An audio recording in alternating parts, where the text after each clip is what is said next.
Commençons avec Jean chapitre 10. On va lire les versets 11 à 21. On est en plein milieu de ce chapitre.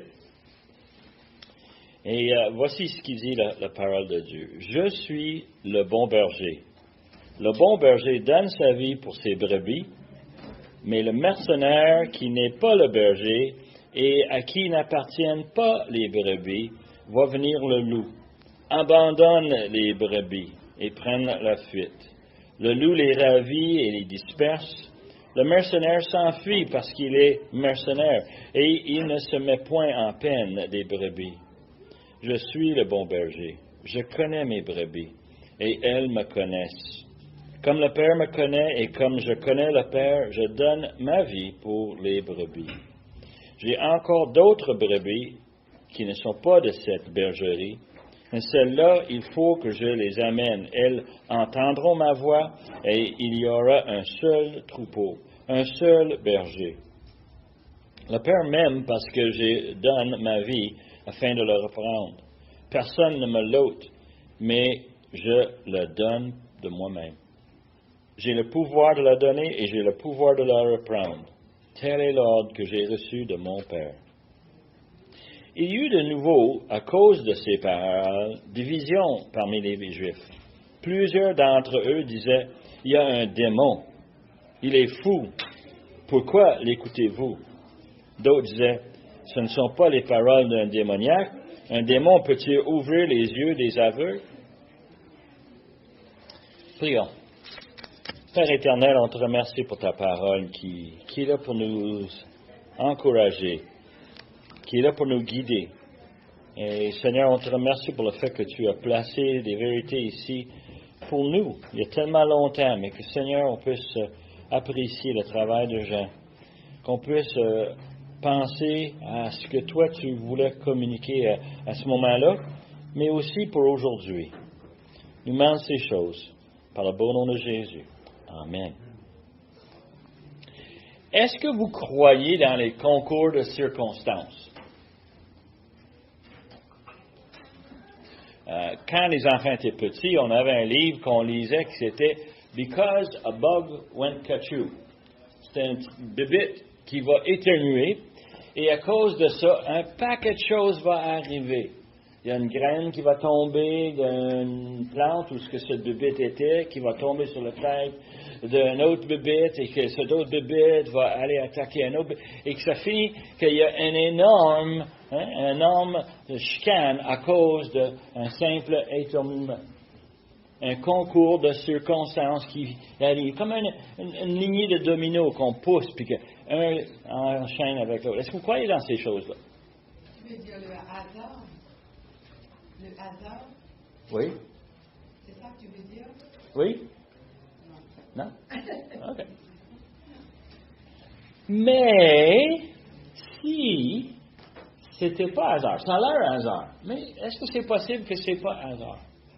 Est-ce que c'est vrai que les choses arrivent pour une raison? Hein? Chez nous, on n'est pas maniaque de mettre une toison dehors puis voir si le rosé tombe. Non, on n'est pas. Mais il y a des choses qui arrivent et des fois, moi et Christiane, on se taquine. Et puis elle va me dire, c'est un signe. On voit telle affaire qui arrive. Ça nous montre clairement qu'est-ce qui est la prochaine chose à faire. Et ça arrive souvent chez nous. Je peux te dire, en étant marié avec la même femme depuis 47 ans, 9 mois et 3 jours, je commence à le connaître, puis elle a commencé à me connaître, puis souvent, on sait exactement ce qu'on pense, mais on réalise très rapidement qu'il y a des événements qui nous ont mis ensemble, des événements qui nous ont formés ensemble, et qu'à un point, on arrive qu'aujourd'hui, souvent, on se regarde en disant « pense pas ça ». J'ai rien dit, pense pas ça. Je sais ce que tu penses. Ben oui, moi je sais ce que toi tu penses. C'est inévitable. Quelque chose arrive devant nous, puis on sait tout de suite qu'est-ce qu'on pense. Pourquoi? Parce qu'on est tellement habitué. Mais on est habitué à cause des événements. Et on pense que c'est le hasard. Et on ne croit pas au hasard. Pas du tout. On sait que Dieu a placé les événements dans nos vies.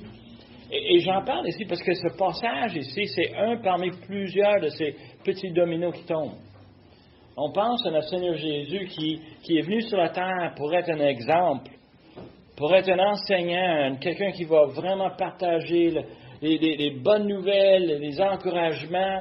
Il va venir, il va guérir, il va tout faire, mais malheureusement, on l'a tué. Malheureusement, c'est vraiment grave, c'est triste. Et le Seigneur, il a été ressuscité par son Père parce qu'il se sentait mal pour le fait que son Fils a été mort. Non, c'est pas ça. Pas du tout. C'est un plan que Dieu avait depuis le commencement. Depuis Genèse chapitre 3, où il parle de quelqu'un qui va venir, qui va écraser la tête du serpent, jusqu'au moment où il est arrivé sur la croix, et il a dit quoi? C'est fini. Le plan, là, ça marche. Et Jésus était en train de vivre une vie qui était étape, événement par événement. Et c'est fascinant. Dieu a un plan, il va l'accomplir. Et chapitre 10 de Jean, c'est un de ces étapes qu'il faut accomplir. Now, nous, on sait que dans le texte ici, ceux qui étaient ici la semaine passée, vous savez qu'on parlait ici d'un parabole, on parle de quoi? Jean 10 parle de brebis, berger, bergerie, hein, voleur.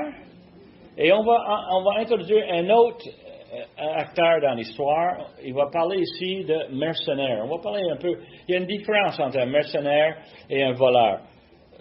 La différence, en fin de compte, au bout de la ligne, un des commentaires dit, peu importe comment tu le regardes, ça arrive à la même chose. C'est les brebis qui écopent, n'est-ce pas? Hein? Le voleur, il va les prendre, il va voler leur laine, il veut les tuer pour la viande. Le mercenaire, lui, il va avoir peur, il va s'en aller. Et les pauvres brebis vont être attaqués par le loup. Et on a ces images ici. Les images que dans le temps où Jésus vivait, on trouve ces temps-là comme étant des moments très typiques. Les gens là-bas avaient plein de bergers, plein de brebis. C'était la norme en Israël. Quelqu'un pourrait en parler et long et large parce que c'était du vécu. Et on avait parlé justement, si vous vous souvenez, on parlait de le fait que les bergers étaient des gens qui étaient, mal payés. Ils travaillaient des heures incroyables, du lever du soleil, du coucher du soleil. Un travail qui est extrêmement difficile et salaud. Les brebis, ils sont pas bien intelligents. Les brebis, ils font qu'est-ce qu'ils veulent au moment qu'ils veulent et ils écopent les conséquences de ces actes. Les brebis sont souvent blessés, ils sont souvent malades, ils sont souvent perdus. Le berger avait besoin de s'occuper de ses brebis. Et je mets de l'emphase ici sur le mot « ses brebis ». Il avait ses brebis à lui, il les connaissait, il les sentait responsables, il faisait tout ce qu'il pouvait pour aider ces brebis-là. Et on avait parlé la semaine passée du concept de bergerie. Jésus dit, je suis la porte de la bergerie. Et on avait parlé rapidement que c'était un enclos que chaque village construisait, où ce que tous les bergers pouvaient amener leurs brebis la nuit pour les garder en sécurité dans une cloison. Ils pouvaient dormir là et ils avaient embauché un homme pour garder la porte. Et cette portier était là pour laisser rentrer les brebis. Et il empêchait les voleurs de rentrer, il empêchait les brebis de sortir jusqu'à temps que le berger revenait le lendemain matin. On parle d'un job de nuit, là, un job aussi qui était pas bien payant et pas bien fun, mais c'était nécessaire. Pourquoi? Parce que les brebis étaient tellement essentielles. Tellement le linge était fait avec la laine. C'était un linge important. La laine, vous savez que c'est un produit qui est plein de huile et c'est très résistant à l'humidité. C'est très bon pour les nuits. Tu veux avoir une couverture de laine, tu voulais avoir un manteau de laine. Ça te protégeait des éléments. C'était essentiel dans la vie quotidienne parmi les Juifs. Aussi, on aimait beaucoup les fêtes. Les fêtes, on avait besoin de viande. Aussi, pour les sacrifices, on aimait beaucoup ça, amener un brebis ou même un agneau. Et l'idée, c'est que ça prenait. Alors, il y en avait beaucoup, beaucoup de brebis dans le centre de la Palestine, Israël. Et cette notion ici qu'on avait, c'est qu'on avait une bergerie qui les protégeait des voleurs. Et on avait parlé un peu la semaine passée de c'est quoi le voleur? Ceux qui venaient pour prendre ce qui ne leur appartenait pas, pour en détruire. Now, tout le long que Jésus raconte cette parabole, je ne sais pas si vous l'avez catché ou non, mais c'est une série de rencontres que Jésus avait. Ça part loin dans l'Évangile. On parle, ça a commencé dans le 5e chapitre, où on a commencé à confronter les Juifs qui menaient mal Israël. Ils s'occupaient d'Israël pour la simple raison, pour leur propre gloire, leur propre bien. Et les dirigeants des Juifs étaient extrêmement riches et la population très pauvre en général. Ils en profitaient des gens pour amener toutes sortes de règlements, toutes sortes de causes. Et Jésus est en train de vraiment adresser ce problème. Et tout ce que ça fait, c'est que ça lui met en conflit. Et on a vu ça dans le chapitre 5, 6. On a vu les conflits. Et arrivé en chapitre 9, où est-ce qu'il a guéri l'homme aveugle, on pense un peu, là. S'il y en avait un ici qui était aveugle depuis la naissance, et si Dieu venait, il envoyait quelqu'un, comme son fils, le guérir, il me semble qu'on serait très impressionné, n'est-ce pas? Les yeux, là, c'est quelque chose de fragile, d'important, et pourtant, on voit comment est-ce que Jésus, dans un instant, a transformé cet homme.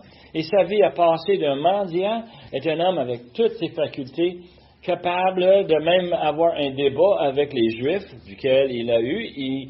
Il a eu un débat à un point que il dit, vous voulez le croire toi aussi? Et ils ont dit non, dehors. Ils l'ont jeté dehors de force, à fin du chapitre 9. Et quand Jésus l'a rencontré, l'homme dans le temple, l'homme a dit, c'est qui m'a guéri? Ben, Jésus a dit, c'est moi. Et l'homme a tombé à terre pour l'adorer, parce qu'il reconnaissait la puissance de Dieu. Cet homme avait été transformé physiquement, mais aussi spirituellement.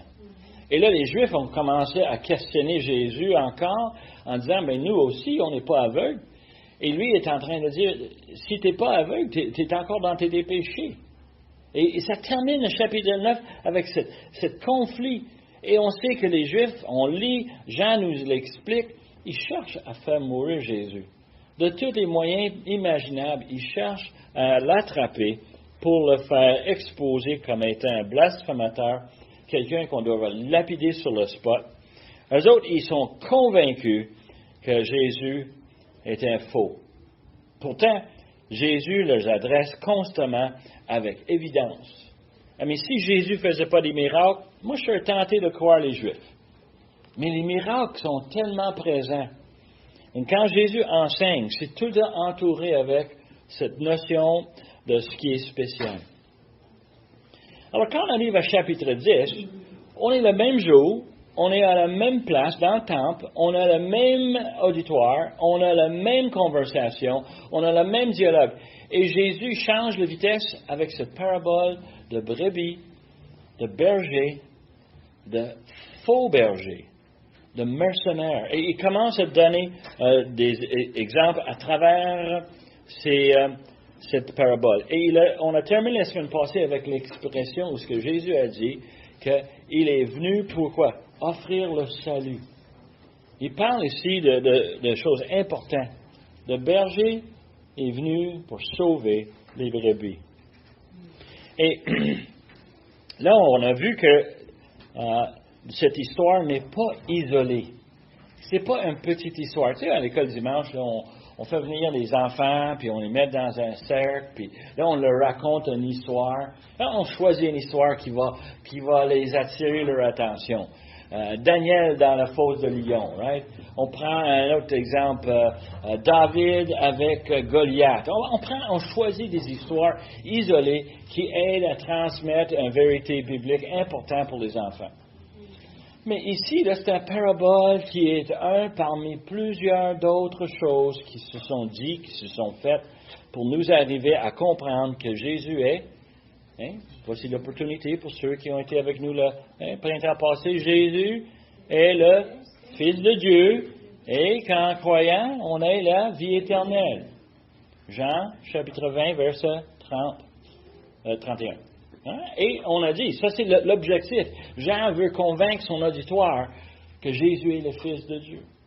Alors, on a ces paraboles ici pour nous montrer cela. Now, nous avons vu, tout ce qu'on a vu à date, c'était la bergerie. On a vu le portier qui est Jésus. Les bergers appellent leurs brebis. On a parlé de ça. Puis cette semaine, on va regarder ça encore un peu plus.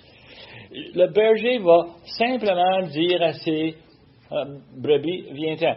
Et comme on a mentionné la semaine passée, probablement, ils sont tellement bien connus, brebis et bergers, que, ils ont leur propre nom. Hein? Il va appeler les petits, et puis il va leur donner les encouragements. Ils vont venir. Ils reconnaissent leur maître.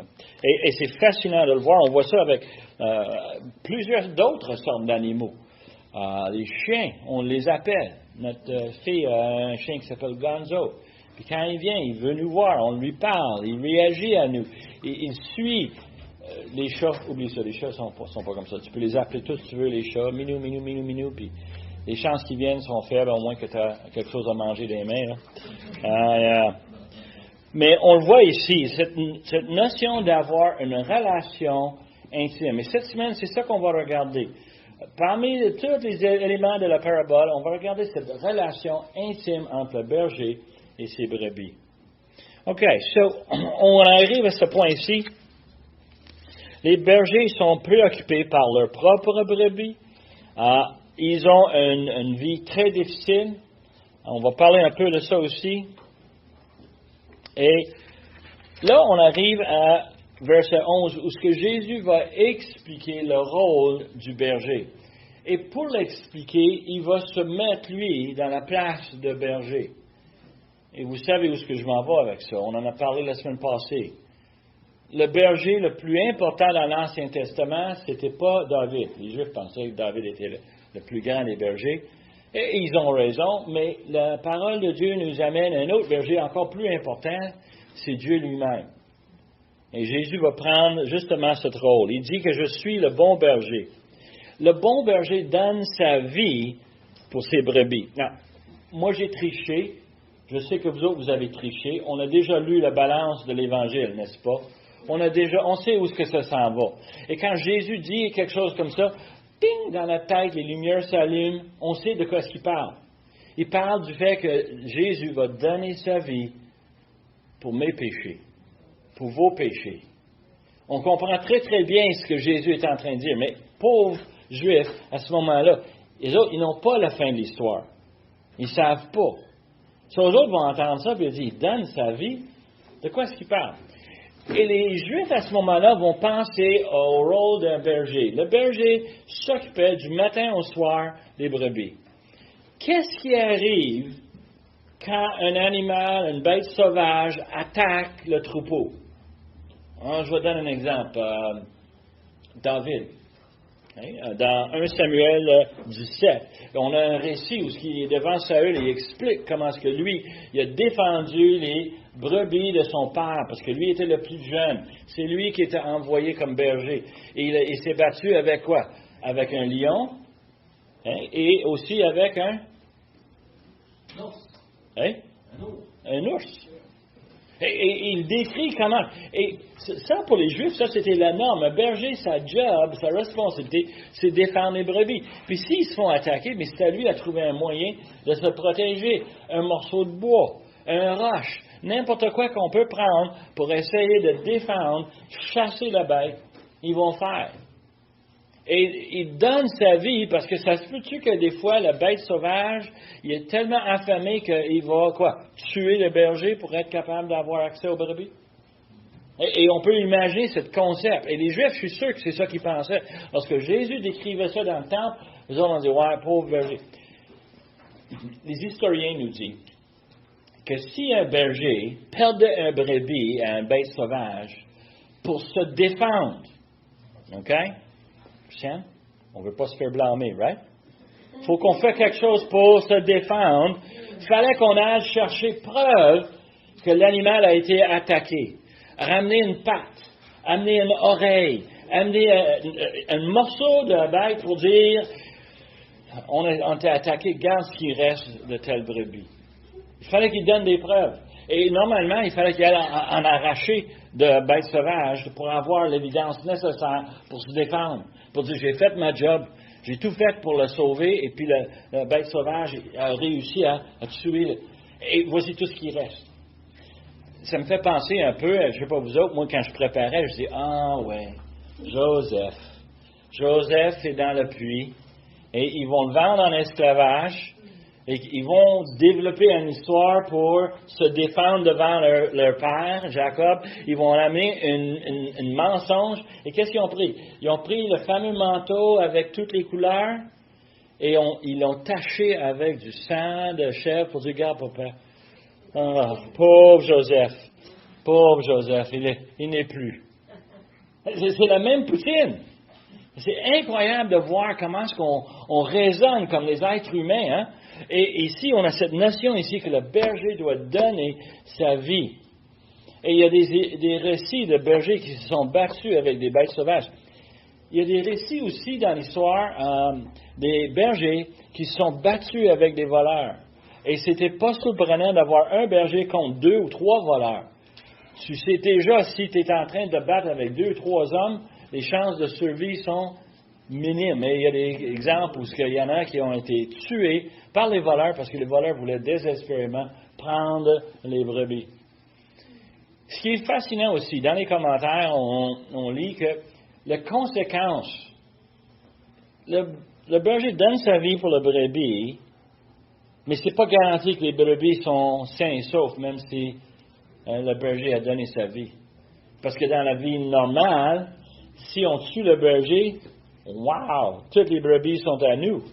On peut les voler, on peut les tuer, on peut les manger, on peut prendre leur laine, on peut faire tout ce qu'on veut avec. Et ça finit mal pour les brebis. Le berger qui donne sa vie. Nous, on sait l'opposé, hein. Donc, Jésus, il donne ici une expression qu'on aime beaucoup. Il dit, je suis le bon berger. Et c'est intéressant. Il parle ici de plusieurs différentes sortes de bergers. Il parle de ceux qui sont responsables. Il parle de ceux qui ne sont pas responsables. Il prend ceux qui sont vraiment malins. Et il est en train de dire le mot bon ici. On s'attend qu'ici, logiquement, il parle des bergers qui remplissent bien leur rôle, qui sont vraiment attentifs, n'est-ce pas? Sauf que le mot qu'il prend pour bon ici, c'est kalos. C'est un mot qui dit bon, mais c'est plus que bon. Qu'est-ce qui est plus que bon? Je ne sais pas vous autres, moi je m'assieds et j'aime manger.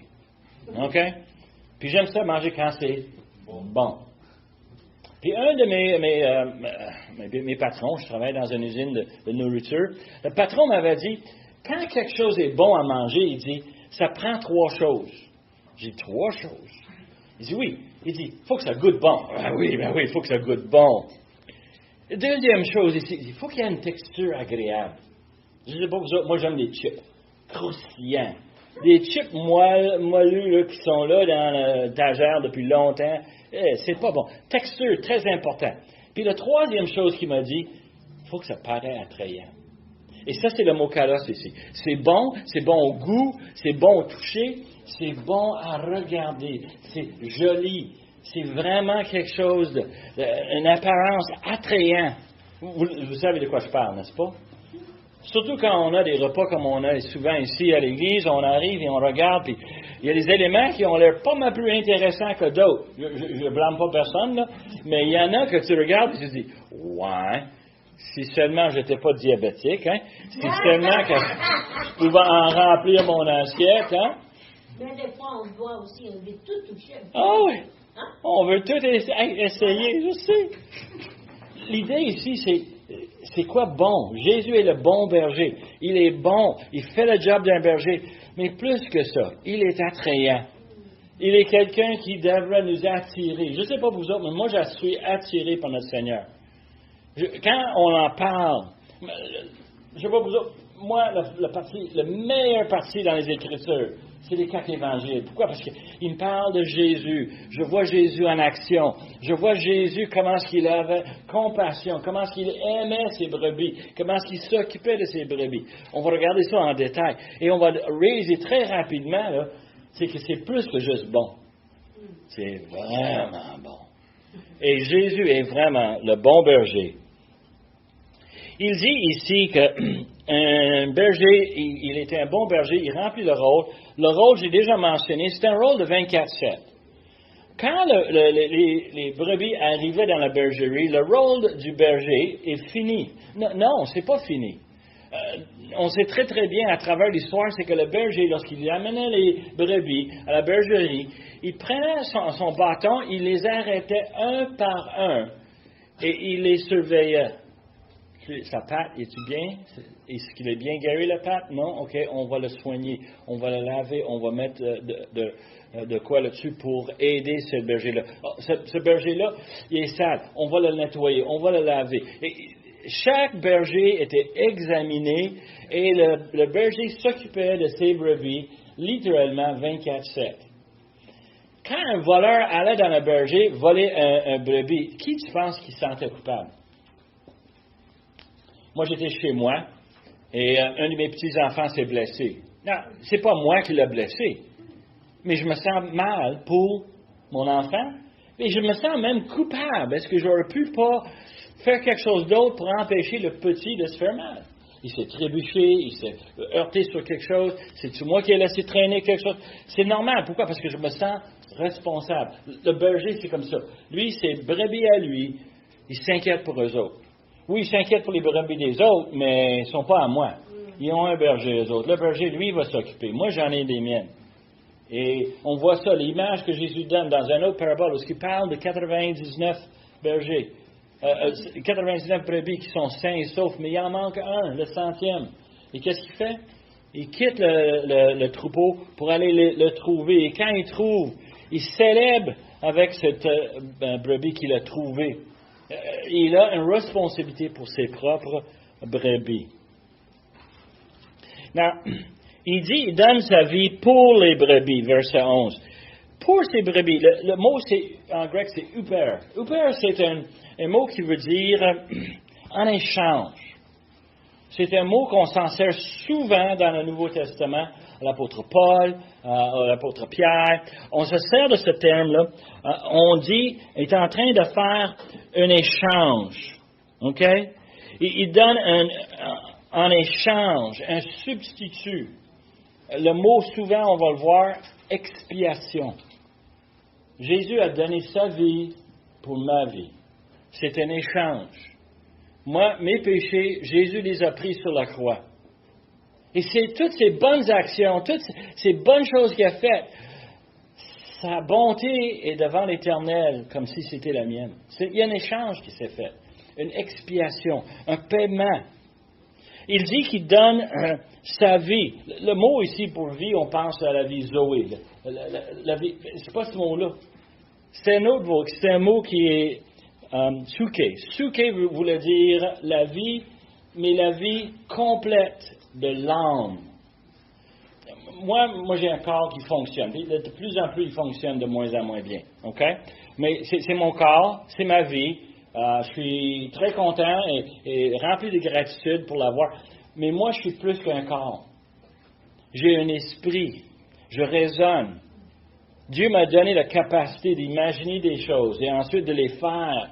Il m'a donné la possibilité de travailler avec d'autres personnes, de les écouter, d'apprendre d'eux autres et de développer ensemble une stratégie, une tactique pour faire quelque chose, pour accomplir des choses. Moi, mon âme est beaucoup plus grande.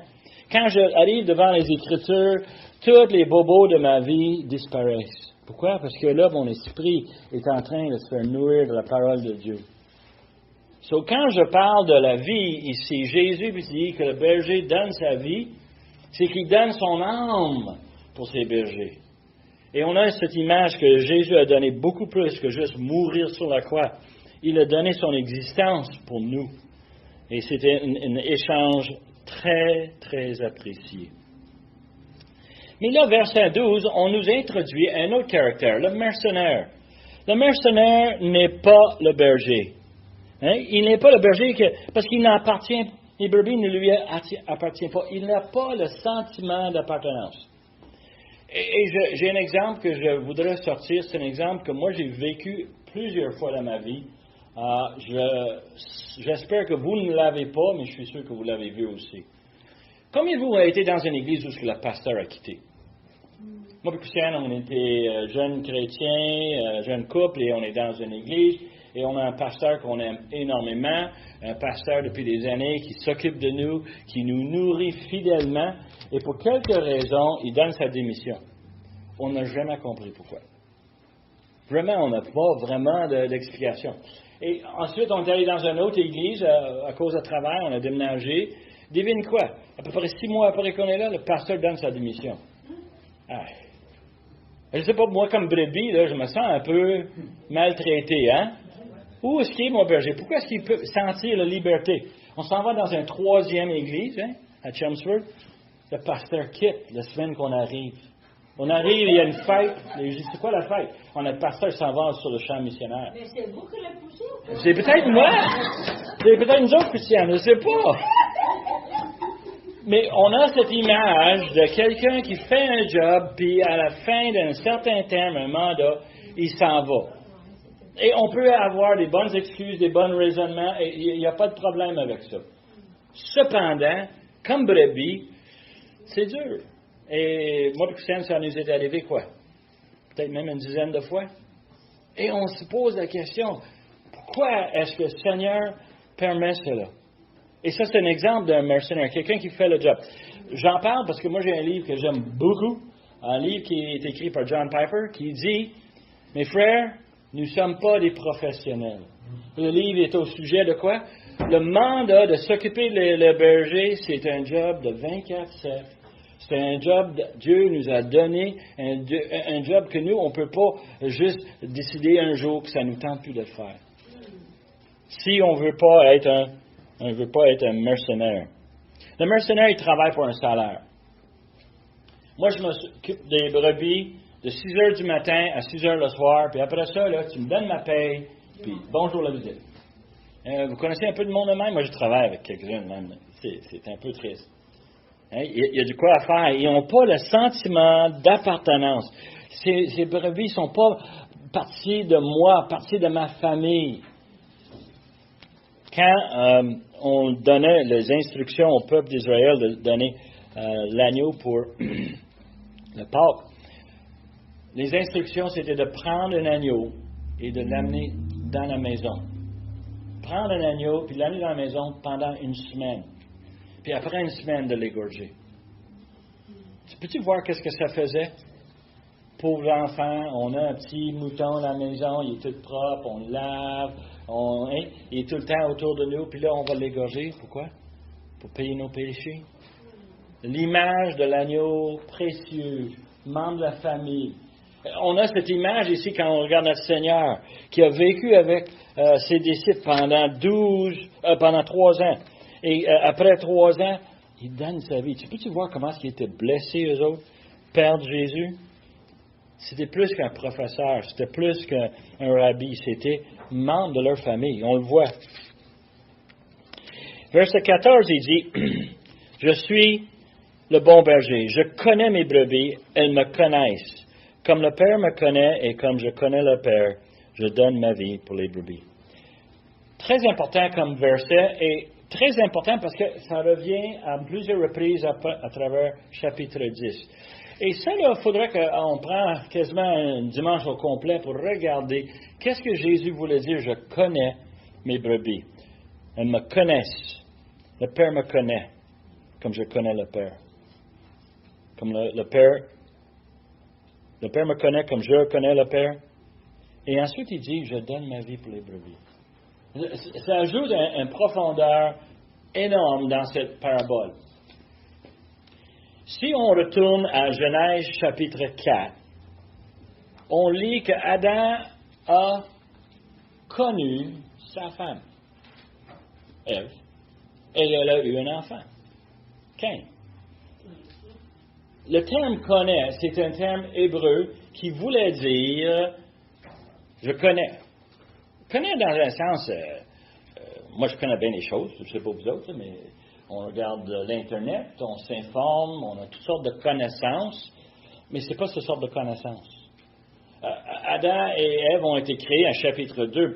Rendu à chapitre 4, on a toute l'expérience du péché dans le jardin. On a toutes ces affaires qui sont arrivées.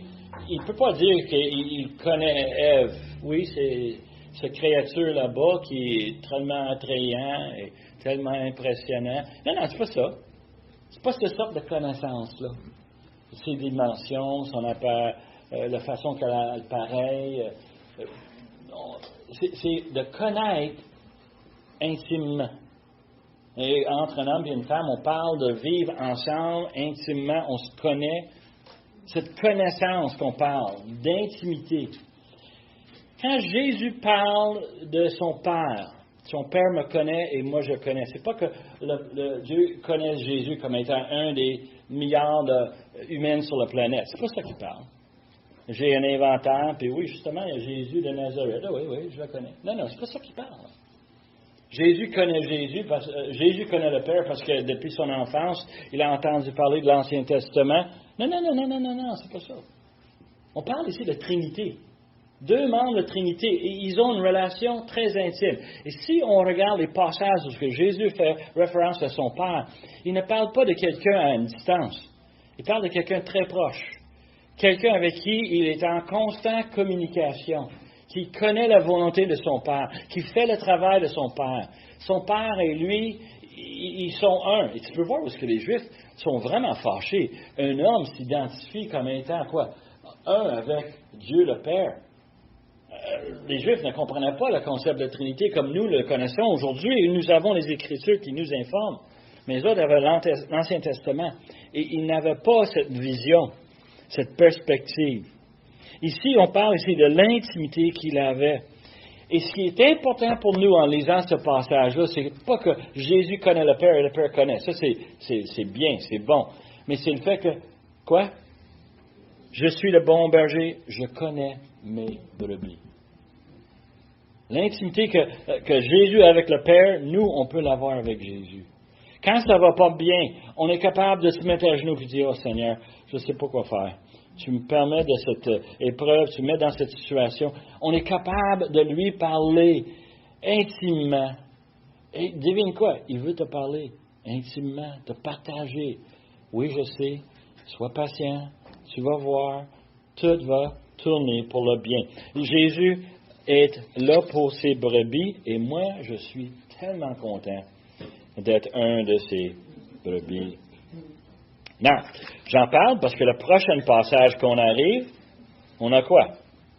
J'ai encore d'autres brebis qui ne sont pas de cette bergerie. Il faut que je les amène. Yes! Je ne sais pas vous autres, moi je suis content. Pourquoi? Parce que je regarde chacun de vos visages. Je regarde chacun de vos arrière-plans, les pays d'où vous êtes venus, les vies que vous avez vécues. Vous n'êtes pas des bons petits juifs, vous autres. Il y en a très peu de bons petits juifs parmi nous. Malheureusement, ça nous en prendrait. Mais on a toutes sortes de personnes ici, de toutes sortes de places. Et devine quoi? Vous êtes des brebis de d'autres bergeries. Vous êtes ceux qui, ici j'ai d'autres brebis. Ils ne sont pas de cette bergerie. On en avait parlé la semaine passée. La bergerie, c'est Israël. Mais il y en a d'autres. Et il va les chercher. Il dit ici quoi? Et il faut que je les amène. Ils entendront ma voix. Et il y aura un seul troupeau. Un seul berger. Alors, je trouve ça capotant. Ça, c'était le mandat en passant d'Israël. Quand on lit l'Ancien Testament, Israël était appelé d'aller être le témoin à tout le monde. Les autres, ils ont dit, non, nous, on est le peuple choisi, le peuple spécial. Laisse faire les autres. Qu'ils crèvent, eux autres. C'est incroyable de penser comme ça. Quand on a tellement de bonnes nouvelles, on a le Dieu, le Créateur, qui nous aime, qui nous donne de sa révélation, qui s'exprime avec nous. Et nous, on peut célébrer ça, pas seul, mais avec un troupeau global. Et quand on a des missionnaires qui vont ailleurs, moi, je ne sais pas vous autres, moi, ça m'excite. Parce qu'il y en a d'autres brebis à chercher, d'autres langues, d'autres arrière-plans. Il parle ici d'aller chercher un seul troupeau. On parle ici de l'Église universel. Moi, j'aimais beaucoup un de mes amis, il est décédé actuellement, mais pendant longtemps, il me disait, il dit, je suis un vrai juif. Puis je dis quoi? Ben, il dit, je suis un juif complète. Je suis né juif, avec tout l'héritage juif, mais je connais le Seigneur. Et là, il dit, je m'en vais être avec le Seigneur. Et moi, je le voyais en disant, Stan, on connaît très bien notre ami Stan. Et tu ne peux pas rien faire sauf être quoi? Célébrer avec lui, parce qu'on va être ensemble. Un jour, je vais le rejoindre. Et je sais, c'est parce qu'on fait partie d'un seul bergerie, un seul troupeau. On va parler ici de Jésus, qui est le seul berger. Il n'y a pas d'autre moyen. Il n'y a pas d'autre façon d'approcher Dieu. C'est à travers le Fils. Et il parle ici, Jésus parle comme s'il a une obligation. Et ça, c'est un élément que je veux introduire. On va le voir dans la semaine prochaine quand on va le prochain passage. Mais Jésus ici parle d'obligation. C'est quoi l'obligation? Il dit ici, j'ai encore d'autres brebis. Okay? Il faut que je les amène. Hein? Il y a un seul troupeau, un seul berger. Il s'identifie comme étant le bon berger. Et il est obligé, pourquoi? Par obéissance à son Père. Et ça, c'est important à comprendre. Il parle ici d'être obligé parce qu'il est un fils obéissant. Moi, j'aime ça, les fils obéissants. Mes enfants ont souvent demandé, papa, qu'est-ce que tu veux pour ta fête? Puis ils pensaient qu'ils pouvaient aller m'acheter un cadeau ou quelque chose. Et moi, je disais, pour ma fête, je veux avoir des enfants obéissants. Merci, Nick. Hein? Moi, j'aime ça, les enfants obéissants. Quel plaisir d'être avec des enfants obéissants. C'est donc fun. Hey? Et c'est Jésus qui nous montre exactement c'est quoi un enfant obéissant. Il faut que j'aille chercher les autres brebis. Et ça, c'est important pour nous aujourd'hui, de comprendre le concept d'intimité, d'affection, puis d'obéissance. Je donne un exemple flagrant. Moi, j'aime ma femme. C'est malgré moi, je ne sais pas pourquoi, mais j'aime ma femme. Quand elle me demande quelque chose, la bonne réponse, c'est quoi? Oui, chérie. Hein? Peux-tu aller me chercher? Oui, chérie. Hein? Tout de suite. Tout de suite, des fois, on a misère. On est même plein d'autres choses, là, mais on comprend ça. Des fois, elle va me demander, qu'est-ce que tu veux? Qu'est-ce que tu veux? Elle veut me faire plaisir. Elle veut m'obéir. Dan, je veux faire qu'est-ce que tu veux. Qu'est-ce que tu veux? Ça, c'est un élément essentiel dans la vie d'un troupeau avec son berger. Quand les brebis, ils se promenaient, puis ils s'en allaient un peu trop à gauche, qu'est-ce qu'il fait le berger? Il prend son bâton, il va, il donne un petit tapoche, hey, reviens avec la gang. Hein? L'obéissance. Dieu nous châtie, Dieu nous punit pour nous amener à être ses enfants obéissants. Et Jésus est en train de dire, si moi je suis obéissant, vous autres aussi. On arrive ici à verset 17. Le Père m'aime parce que je donne ma vie afin de le reprendre. Personne ne me l'ôte, mais je la donne de moi-même. J'ai le pouvoir de la donner et j'ai le pouvoir de la reprendre. Tel est l'ordre que j'ai reçu de mon Père. Jésus introduit un élément essentiel ici. Le parti du berger, où ce qui donne sa vie, c'est un acte volontaire. Quand on parlait d'obéissance dans le verset précédent, ça mène à comprendre que Jésus donne sa vie. Personne lui ôte sa vie. C'est pas quelque chose que les Juifs qui ont des plans pour le tuer vont avoir un succès. On le voit très très bien parce que quand Jésus donne sa vie, il donne sa vie volontairement. Et on sait très bien qu'il est assez puissant, assez capable. Il a des anges qui sont à son appel. Il aurait pu arrêter son arrestation. Quand c'est arrivé dans le jardin de Gethsémani, il aurait pu lui défendre. Il ne se défend pas. Il cède sa vie parce qu'il sait pourquoi. Il sait où est-ce que ça va. Il dit, je la donne, j'ai le pouvoir de la donner et j'ai le pouvoir de la reprendre. Et ça, pour moi, là, ça, c'est une expression spéciale. Et là, je peux comprendre la réaction des Juifs. Comment ça, il va reprendre sa vie? Et il peut donner sa vie. Le suicide, n'importe qui peut le faire. Péché le pire pour un Juif, c'était le suicide. Et les autres, ils disent, écoute, le monde le fait, on n'aime pas ça. Mais de reprendre sa vie, Et moi, je lis ça, puis tout de suite, tu sais où est-ce que je m'en vais.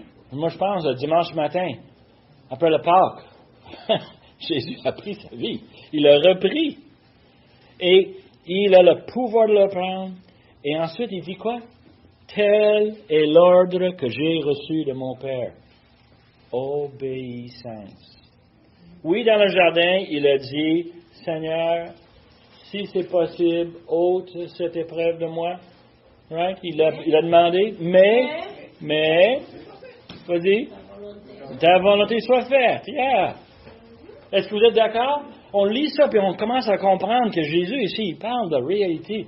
Un plan qui va s'exécuter sans faute. Alors, Jésus donne sa vie volontairement. C'est une obéissance. Et même dans la Trinité, il y a de l'ordre, il y a de l'obéissance, il y a un plan, et même dans la vie des brebis. So, verset 19, on termine avec ça. Il y a eu de nouveau, à cause de ces paroles, la division parmi les Juifs. Now, moi j'ai l'impression que chaque fois qu'on parle du Seigneur, il y a une division. Oui? Chaque fois. Je ne sais pas vous au travail, si je parle du Seigneur, les gens sont divisés. C'est un bon monsieur. Ah, c'est toute une histoire pondue par des hommes. Je les entends parler, puis il n'y a aucun intérêt à aller chercher l'évidence. Tout ce qu'on fait, c'est qu'on a déjà nos opinions, puis la tienne, c'est pas la mienne. Et on parle ici des Juifs. Les Juifs, vous vous souvenez, le mot « les Juifs », quand on le voit dans Jean, ça voulait parler de qui? La population en général? Non. On parle de qui? Des pharisiens, les Hérodiens, ceux qui étaient en charge, les sacrificateurs. C'est les dirigeants, les Juifs. C'est ceux qui sont en charge. Et je dis ça parce que on parle ici de le fait que il doit avoir un démon parce qu'il parle de choses ridicules. Il est fou. Pourquoi est-ce qu'on l'écoute? Ben parce qu'on veut le tuer. C'est pour ça qu'on l'écoute. On cherche une façon de le tuer. Mais il ne dit pas ça. D'autres disaient, ce ne sont pas ces paroles d'un démoniaque. Un démon peut-il ouvrir les yeux des aveugles? Pourquoi il dit ça? Je vais te dire pourquoi. Parce que chapitre 9, ça venait de passer il y a peut-être 15-20 minutes. Right? Et là, on a l'aveugle encore ici. Et l'aveugle est là, et on voit l'aveugle, et puis on dit, écoutez, une minute. Jésus parle, mais il fait des miracles. Non. Il fait des choses, il doit être capable, il doit nous parler de choses réelles, de vécu. Il parle de quelque chose qu'on devrait prendre au sérieux. Et pourtant, la division est là. Ce qui est fascinant avec les paraboles, et je l'ai mentionné la semaine passée, les paraboles étaient là pour confondre ceux qui ne croient pas. Et pour ceux qui croient, c'est pour nous éclairer. Ici, il donne ces paraboles et les Juifs sont divisés, ils sont confus. Et on se pose la question, comment ça se fait? C'est simple, c'est qu'ils ne croient pas. Ils font exprès pour ne pas croire. Ils ont déjà décidé. Donne-moi pas l'évidence, j'ai déjà mon opinion de fait. Hein? Pour nous, c'est une bénédiction. Pourquoi? Parce que nous sommes les brebis. Dieu nous a donné la capacité de comprendre c'est quoi le bon berger, de comprendre qu'est-ce qu'il va faire le bon berger dans notre vie pour nos péchés. Comment est-ce qu'on va obtenir la vie éternelle? Jean est vraiment sur une campagne où il veut convaincre son auditoire de la réalité de ce qui est Jésus. Et nous, on a une question simple. Est-ce qu'on dit qu'on va croire? Est-ce qu'on va prendre ce que Jésus dit pour prendre comme ce que Jésus dit comme du cash? Ou est-ce qu'on va être comme les Juifs, puis on va douter? Est-ce qu'on va être comme l'aveugle, qui, lorsqu'il voit la capacité, quand il voit le pouvoir, il va tourner, il va dire, mon Dieu, il va le reconnaître comme le Fils de Dieu. Mais le temps écoule. On revient la semaine prochaine avec verset 22. Je vous dis, c'est pas fini. Terminons avec un mot de prière. Père éternel, on veut te remercier pour le fait que tu nous as donné cette parabole de berger et de brebis. Depuis mon enfance, Seigneur, tu m'as touché avec cette histoire, mais je n'ai jamais compris comme je le comprends maintenant. Et je te remercie pour le fait que tu envoies ton Fils être le bon berger dans ma vie, de me guider, de donner sa vie pour moi. Et Seigneur, on est tellement content qu'il a pu reprendre sa vie et continuer comme notre bon berger. Père éternel, on veut te donner la gloire et l'honneur de mettre ce plan en action. Et Seigneur, on veut te louer. Et on demande, Seigneur, que tu prépares nos cœurs maintenant pour l'adoration qui vient. Et on demande ces choses par le nom de Jésus. Amen.